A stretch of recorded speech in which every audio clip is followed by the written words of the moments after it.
Greetings fellow Decepticons, Sound Blaster 1987 here with another Teenage Mutant Ninja Turtles review. Today, from the Super7 Ultimates 2003 series line, we have Shredder.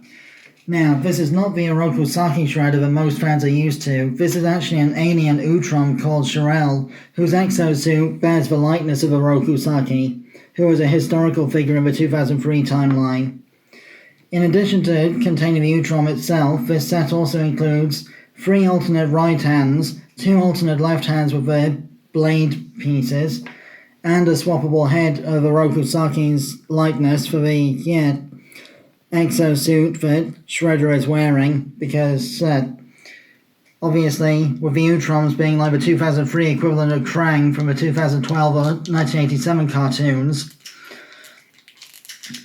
the body itself is an exosuit that is piloted from a cavity inside the abdomen. As you can see, the head is on a ball joint that can easily be swapped out for the Oroku Saki likeness.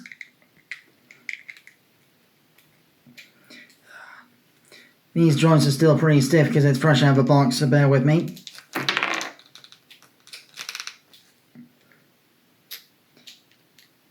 And some of the,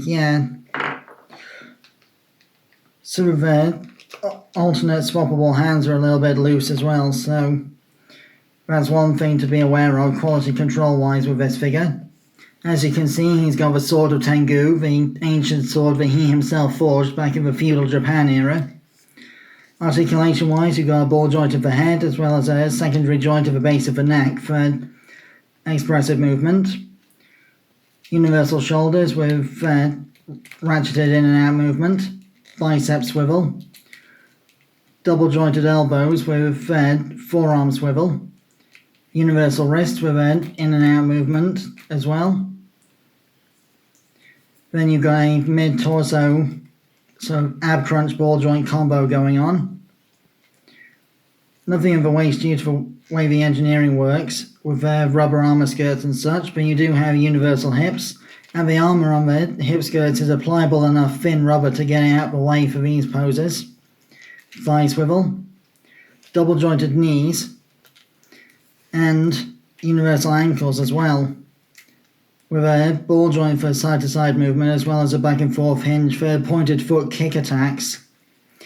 And these fabric parts of the cape also have wires in them to make them malleable so they can be reconfigured as well, to make him look like he's getting his belt getting billowed about in the wind and such like, as per a lot of the 2003 promotional shots.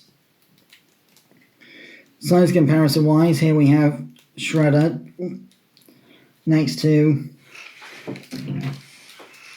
movie masterpiece MPM-08 Movie 1 Megatron from the Transformers line. And the Blokees Bruticus model kit. As you can see, he's about 7 or 8 inches tall for Shredder.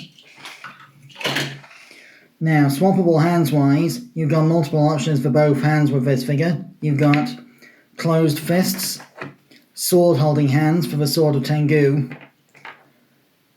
aggressive I'll get you next time Turtles type gesturing hands, and one splayed open right hand as well. All of which can be popped off and swapped on pretty easily.